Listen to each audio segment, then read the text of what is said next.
वक्रतुण्ड महाकाय सूर्यकोटि समप्रभ निर्विघ्नं कुरु मे देव सर्वकार्येषु सर्वदा। नमस्कार, मैं भानु शर्माले। जीवन भर आदमी की धन और ऊर्जा कहाँ पर खर्च होगा। जन्म कुंडली में 12वां घर वय भाव कहा जाता है और वय के स्वामी को वयस कहा जाता है। फर्स्ट लगन जिसमें व्यक्तित्व और 12वां वय खर्च, तो इसका 12 ही भावों में इसके स्वामी जाने पर किस प्रकार से परिणाम देंगे, इस पर यह खास कार्यक्रम जन्म कुंडली के षष्टम, अष्टम और द्वादश भावों को दुख स्थान तथा अन्य भावों को सुस्थान की संज्ञा दी जाती है। सामान्यतः छठे, 8वें और 12वें भाव के स्वामी जिस किसी भाव या भावे से संबंध बनाते हैं तथा जिस किसी भाव का स्वामी इन भावों में स्थित होता है, उस भाव संबंधित फलों की हानि होती है। परंतु छठे, 8वें और 12वें भाव का स्वामी स्वराशि में स्थित हो तो सुफलदायक होता है। द्वादश भाव से बाईं आंख, पैर, हानि, वय, पाप कर्म, खर्च, सैया सुख, क्रय, बंधन आदि का विचार किया जाता है।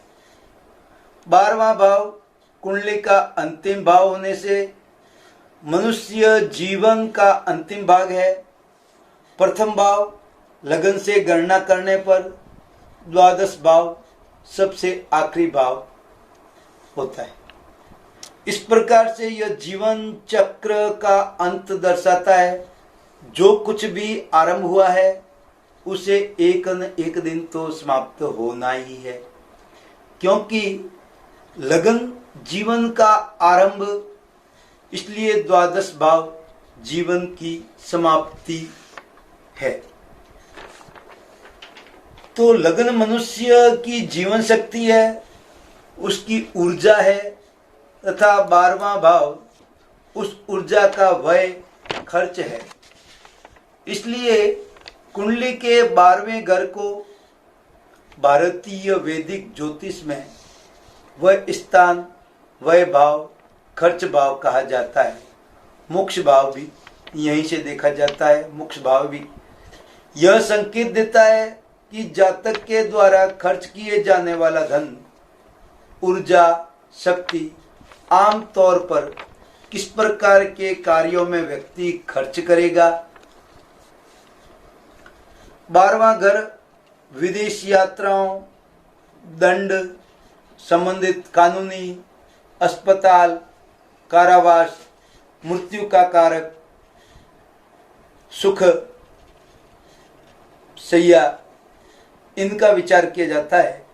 कुंडली के 12वें घर में शुभ गुरु का प्रभाव, 12वें घर में गुरु विराजमान हो जाए तो व्यक्ति धार्मिक कार्यों में धन खर्च करने वाला होगा, अच्छे कार्यों में रुपए, मांगलिक कार्यों में खर्च करेगा। अगर अशुभ गुरु 12वें घर में हो तो इनकम टैक्स, कर्ज, सेल टैक्स आदि में खर्च करेगा, जुआ सट्टा भी कर सकता है। 12वें घर में राहु या शनि विराजमान हो जाए तो जुआ खेलने या शराब की लत लगवा सकता है। शुक्र की 12वां भाव में अच्छी स्थिति मानी जाती है और अच्छा परिणाम देता है, क्योंकि शुक्र का एक कारण है, शुक्र अपने घर से अगले घर की वृद्धि करता है। तो अगला घर हो गया लगन, तो उससे विचार किया जाता है, व्यक्तित्व, विचार आदमी के, तो उसमें विचार में अच्छाई ले आएगा, व्यक्तित्व में अच्छाई ले आएगा। शुक्र की सबसे अच्छी स्थिति तब होगी जब वह किसी जातक की कुंडली में गुरु से द्वादश होगा। गुरु से शुक्र 12वां होना करोड़पति की कुंडली में ही ऐसा होता है।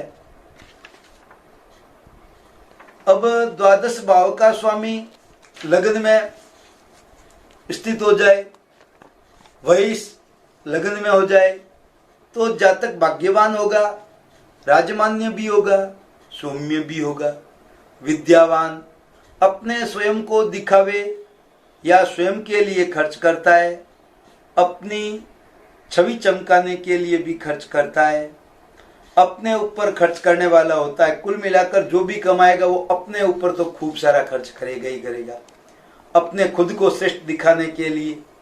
अब वही द्वितीय भाव धन भाव में हो तो जातक पंडित, जनप्रिय, धनवान, स्त्री, पुत्र आदि के सुख से युक्त होता है।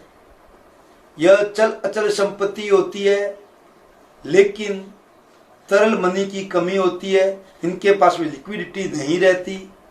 बोलने में ये चतुर होता है, लेकिन शुभ ग्रह नहीं होने पर, क्योंकि ये वाणी का भी घर है धन भाव, तो यहाँ पर ये बोल करके अपने परिवार से संबंध खराब कर सकता है, उससे हानि उठानी पड़ती है, उससे संबंध नहीं बना के चलता है, तो उसके कारण से पैसे भी इसके वेस्ट हो सकते हैं।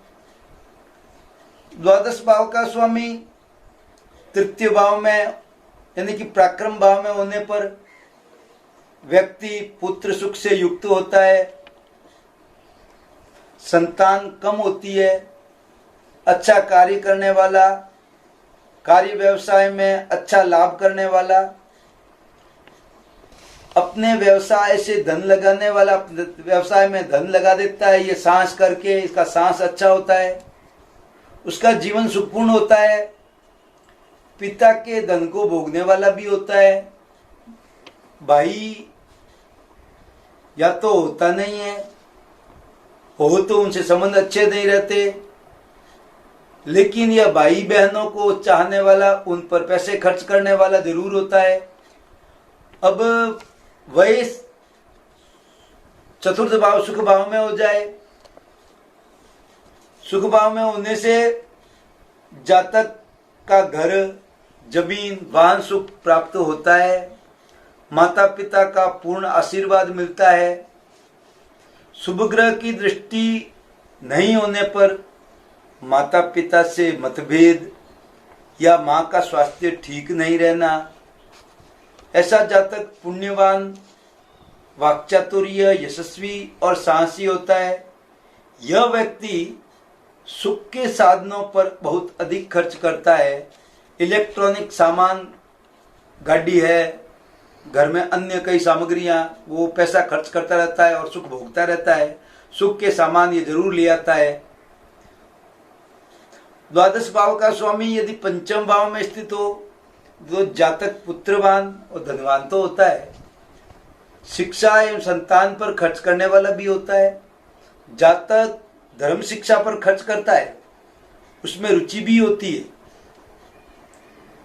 लेकिन शिक्षा का उपयोग धन कमाने में इनका नहीं आता, इनकी शिक्षा का कोई उपयोग नहीं ले पाता यह व्यक्ति, जिससे इसको दूसरों पर आश्रित होना पड़ जाता है। इनकी संतान बहुत ज्यादा तरक्की कर लेती है, संतान से अच्छे परिणाम प्राप्त हो जाते हैं, संतान पर इसको गर्व रहता है और इनको गौरवान्वित भी करती है। संतान से अच्छा परिणाम मिलता है संतान से। खर्च भाव का स्वामी वह भाव, वह छठे भाव में, छठा भाव रोग, ऋण, रिपु, शत्रु आदि का माना गया है। यदि द्वादशी षष्ठम भाव में हो तो पाप ग्रह अथवा पापाक्रांत हो तो व्यक्ति वह करने वाला होता है, पर वह वो उसका अच्छी जगह नहीं होता, यह कंजूस प्रवृत्ति का हो जाता है, अच्छी जगह के लिए कंजूसी कर लेता है, धन खर्च करने में बहाने ढूंढ लेता है।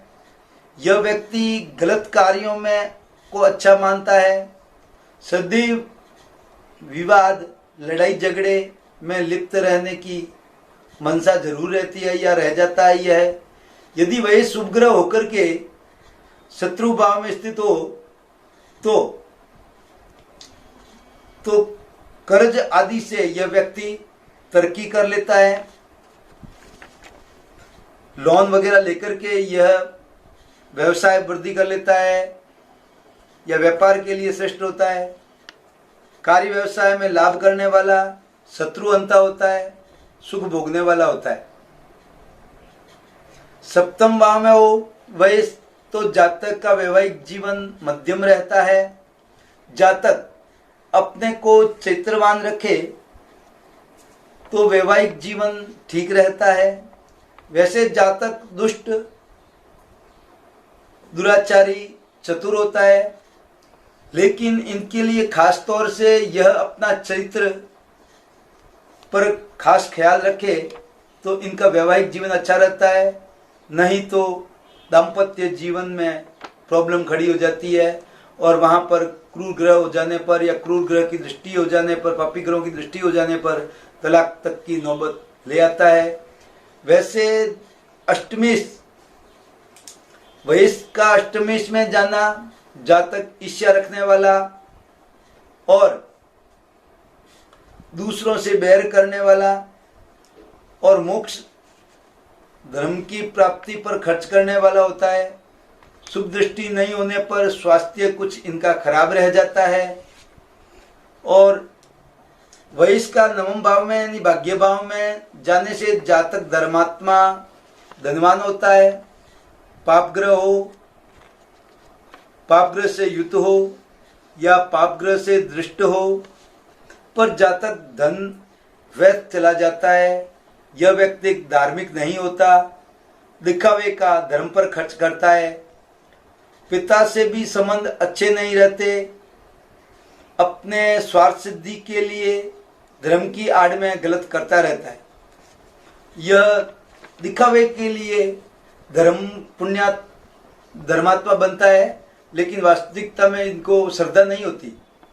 अब दसम भाव का स्वामी वयस्क का स्वामी दसम भाव में हो यानी कर्म भाव में हो तो जातक पुण्यात्मा, पवित्र और सुखी होता है। जातक सतमार्ग से धन कमाता है, पिता का सम्मान करने वाला, माता से कुछ बैर रख सकता है या कुल मिलाकर माता से संबंध विवाद रहता है। कुल मिलाकर साहस और अपने कर्म से यह धन व अन्य सुखपूर्ण साधन प्राप्त कर लेता है और सुख प्राप्त करता है। अब वयस्क एकादश भाव में जातक दानी, सत्यवादी, स्वस्थ एवं सुखी होता है, धनवान होता है। यह खूब कमाने वाला और खूब खर्च करने वाला होता है, पूर्ण सुखी होता है। यह बड़े भाई बहनों का सहयोग करने वाला और बड़े भाइयों से यह सहयोग प्राप्त करने वाला भी होता है। वयस्क अगर द्वादश भाव में होवे पर धनवान होता है, साथ ही कंजूस भी होता है। यह सोच समझ कर खर्च करे, धर्म क्षेत्र में भी हो, धन में वृद्धि करता है। धर्म क्षेत्र में धार्मिक जगह पर ये सोच समझ कर खर्च करे तो यह अच्छा पैसा वाला हो सकता है। इनके एक और बात है, इनके सलाहकार मूर्ख होते हैं, तो इसलिए सोच समझकर सलाहकार की भी राय लेनी चाहिए, जिससे यह गलत रास्तों में भी जाने की संभावना रहती है। यह अब धीरज से काम लेने पर ही धनवान भी होता है। यह विदेश या जन्म स्थान से दूर पर व्यवसाय करना पड़ता है या परिवार से दूर रहना पड़ सकता है। मेरा यह कार्यक्रम आपको अच्छा लगा हो तो लाइक, सब्सक्राइब, शेयर करिएगा। आशीर्वाद, नमस्कार।